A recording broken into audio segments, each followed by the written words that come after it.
Hi, everyone, this is the Encyclopedia Channel. The book that this program will interpret for you is FREE: The Past and Future of a Radical Price. This book mainly talks about how to use free strategies to achieve commercial success in the era of digital economy. The author of this book is American Chris Anderson, the editor-in-chief of the famous Wired magazine.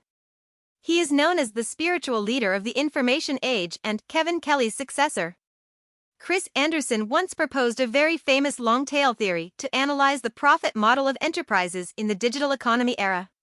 The traditional market theory believes that the market follows the 20 to 80 law, that is, 20% of the products generate 80% of the profits, which means that best-selling products bring most of the profits. The long-tail theory holds that in the era of digital economy, due to the unlimited expansion of storage space and the infinite approach to zero production marginal cost, even the tail products with extremely low demand, even if only one person buys them, can be produced and sold.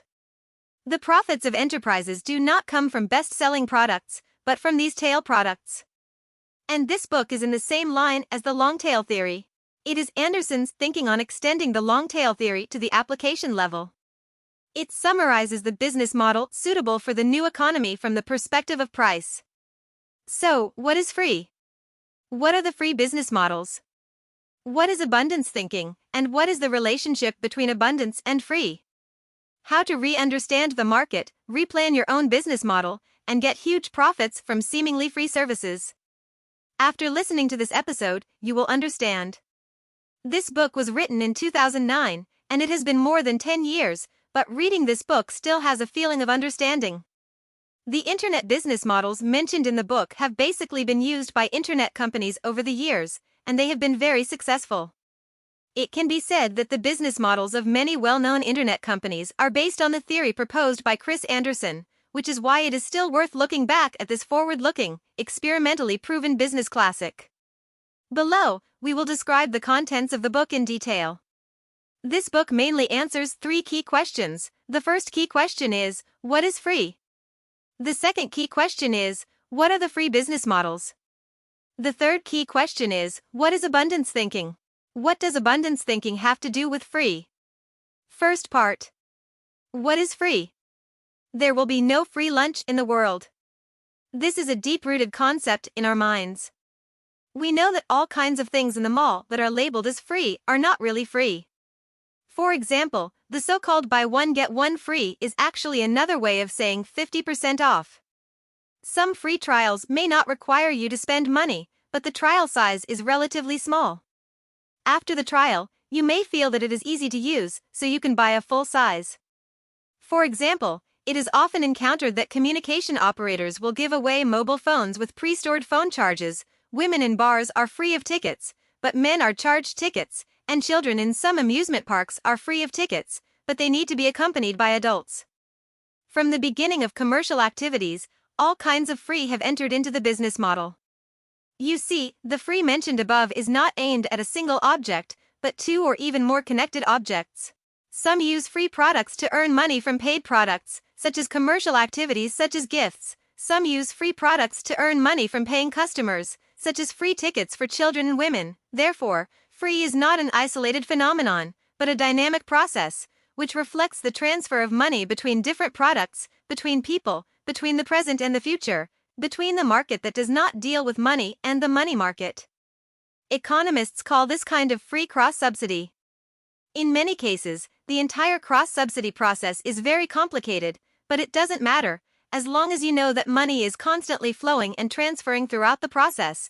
As long as you know that the money will eventually return to the merchants, that's enough. After all, any business model must follow the basic business rules, that is, value exchange must occur. The second part. What I told you above is the first key point. The essence of free is not that you don't spend money, but that money is transferred between different objects. So in the process of this transfer, how do merchants make money? This is what we are going to talk about next. What are the free business models, or how to exchange value for free? We know that the most lethal way to enter a market is to completely eliminate the original business model. Let's look at a small case first. In November 2008, members of the Monty Python Flying Circus in the UK were furious when their performance at the theatre was secretly filmed and uploaded to YouTube. Soon, they solemnly issued a statement saying, "You people just posted the video on the website and watched our performance for nothing, which took advantage of us a lot. We can find out who you are and where you live, and let the police arrest you. But forget it, we thought of a better way, that is to open a circus channel on YouTube. Please stop uploading those performance videos with unclear quality. If you want to watch, come to our channel to watch, high quality, full version, all free. But we don't want to reciprocate at all. We have two requirements. The first is not to post messy comments on our channel, and the second is that there are DVDs of comedy movies and TV series we shot in the link of our channel. If you like it, you can buy it." What do you think it turned out? 3 months later, 2 million people had watched the Circus Channel video, and Flying Circus DVD sales had increased 230-fold. And all the Flying Circus is doing is uploading seemingly free videos. In this case, the Flying Circus took advantage of free to transfer money. They shifted the fee from the original theater performances to the sale of DVDs of film and television dramas. Why can the Flying Circus show the theater performance videos to everyone for free? Because the marginal cost of this kind of video is infinitely close to zero. The so-called marginal cost is the increase in cost for each additional unit of output you produce. In the case of the Flying Circus, their costs are negligible, and each additional audience does not increase the cost of the circus, because they only perform once, whether it is for one person or a million people. The entire business world is actually a big stage for value exchange. On this stage, as long as money can flow, making money is a matter of course. In the book, author Anderson summarizes 4 modes of using free to transfer value. The first is direct cross-subsidization. Many of the examples we covered in the first bullet point are direct cross-subsidies. For example, gift included means that the value of the giveaway is included in the total price. The second is the three-party market. What is a three-party market? To give an intuitive example, most of the TV programs we watch and the radio programs we listen to are free. You can watch them for free because advertisers have already paid for them. You will also see commercials while watching the show. What these program producers do is not sell you TV and radio shows, they sell you to advertisers. This transfers the money transaction that should have been between the producer and the audience through the third-party advertiser. The audience also watches the advertisement while watching TV for free. The advertiser pays the TV station, and the audience pays the advertiser. The two mentioned above belong to the common free model in the traditional business environment, but they all have cost restrictions, and it is difficult to continue for free indefinitely. For example, pre-stored phone bills. To send a mobile phone, you have to require customers to pre-deposit at least 1 year or 2 years of phone bills in order to send a free mobile phone. Free gifts must also be packaged and sold together with the main product, and customers cannot be allowed to take away the gifts directly. The free here is actually a bundled sale, so is there any real free in business? Next, we will focus on the third free model, the free plus fee model. This is one of the most common business models for internet products. For example, for some tool software, the basic version is free and anyone can use it, but there is also a professional version. If you want more functions, you need to pay for an upgrade. So if I don't buy the professional version, can I just use the free version? It is also possible, no problem, and will not be bundled. Internet products generally follow the 5% principle, which means that 5% of paying users are the main source of income for this product. In this model, out of 100 users, only 5 pay. The reason why this model can be maintained is that the cost of providing services to the 95 users who do not pay is quite low, almost negligible. Just like the example of the Flying Circus mentioned above, the company will not increase the cost due to the increase in the number of users. The fourth model is the non-monetary market. In this case, money is not the only motivation for people to act. People choose to help each other, not to get money. There are several different manifestations of this type. One is the gift economy, such as Wikipedia. Users upload and maintain information spontaneously, more because they want to express and share, and the products they create can be used by everyone for free. There is another kind of labor exchange. For example, If you give others some useful answers on the question website, you are actually helping the question website improve the algorithm for sorting answers. In such a market, it is not money that is exchanged for value, but labor, prestige, honor, and so on. The third part. The above is the second key point of this book. The 4 free models are direct cross-subsidy, tripartite market, free plus fee, and non-monetary market. Among them, the first 3 can use free to find corresponding business models and thus successfully make profits. The non-currency market itself is difficult to make a profit because it does not involve money. For example, Wikipedia has not been able to find a suitable business model so far.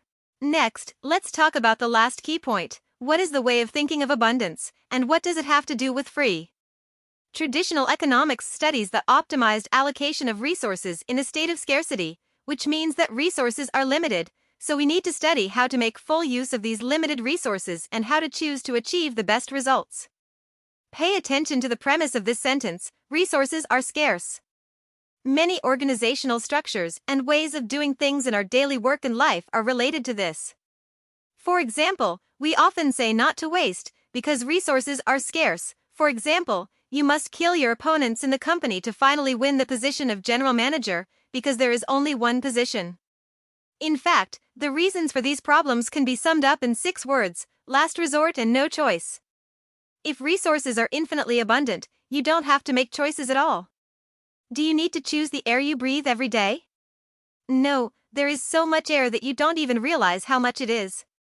Although we are in the era of byte economy, our thinking is cultivated by education in the era of industrial economy. Traditional thinking has been teaching us how to manage scarcity. So, is the era of byte economy scarce? Gordon Moore, one of the founders of Intel Corporation, once predicted in 1965 that the number of components that can be accommodated on an integrated circuit will double every 18 months, which means that the performance of computers will double. This sentence is known as Moore's Law.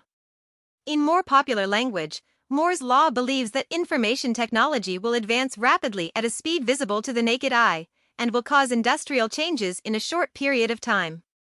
Facts over the past half-century have shown that Moore's Law is clearly effective. Based on the rapid development of processors, storage devices, and bandwidth, the internet world has been established. You can watch movies on your mobile phone, and you can upgrade your email to a larger capacity for free. Thousands of songs and movies can be stored on a small hard drive. The marginal cost of any online resource is infinitely close to zero. This is why the scale of networked things can expand rapidly. Byte is like electricity in the industrial age. It is the stimulant and lubricant of the new economic era, making everything faster and cheaper. So what we have to learn now is how to manage abundance. Fear of waste is the natural enemy of abundance. Our brains instinctively resist waste, but the author Anderson tells us, please waste boldly. Science fiction writer Cory Doctorow coined a concept called thinking like a dandelion.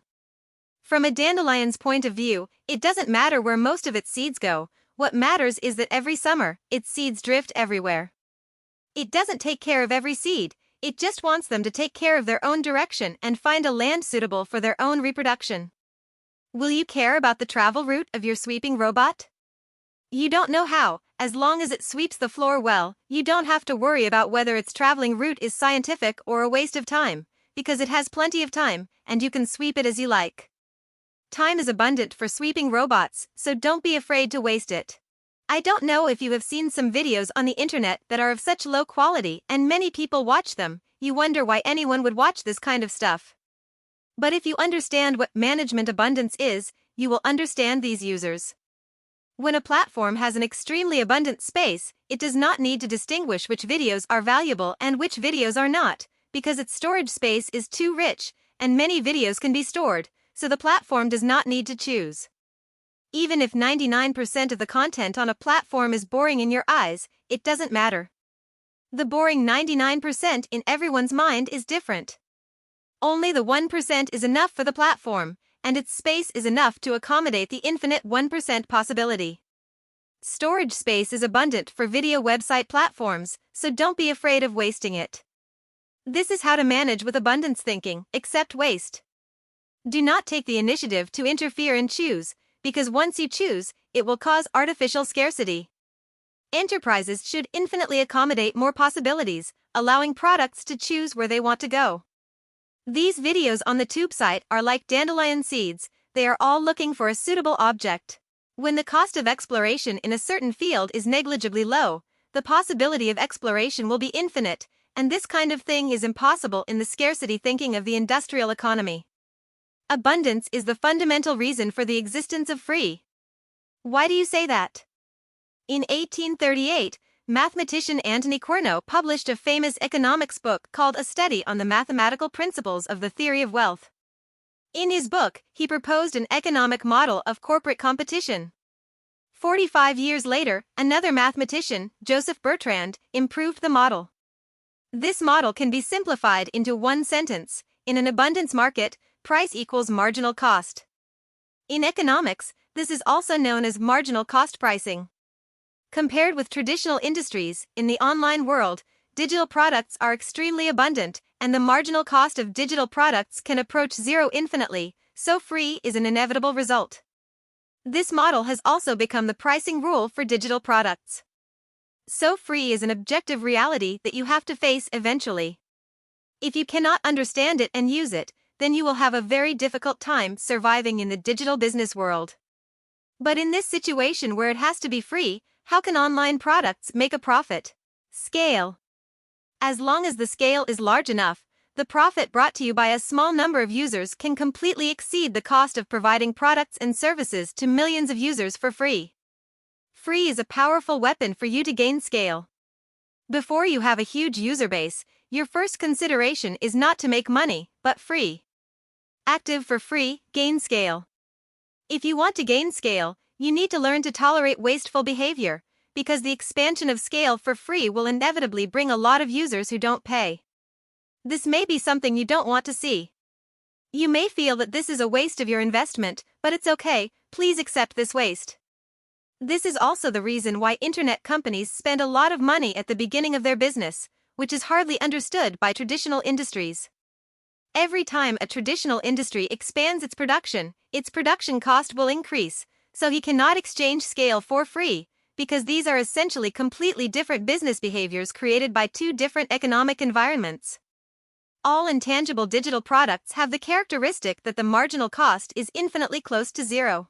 Because the marginal cost is low, the cost of each copy is almost negligible, and this kind of product will become abundant. And in this abundant market, you can trade free for scale and ultimately profit. Now, let's review the content of this book. First of all, we understand what is free. Free is not the absence of money, but the transfer of the path of money flow. If you can transfer money between different products, between people, between the present and the future, between the market that does not deal with money and the money market, then you are free. If you want to make money from free, you need to redefine your market. In the byte economy era, instead of giving away 1% of products for free in order to sell 99% of products like the traditional business model, we completely reversed it, giving away 99% of products for free in order to sell 1% of products. Free does not mean that you do not make money. Enterprises need to have the concept of separation of basic business and value-added business.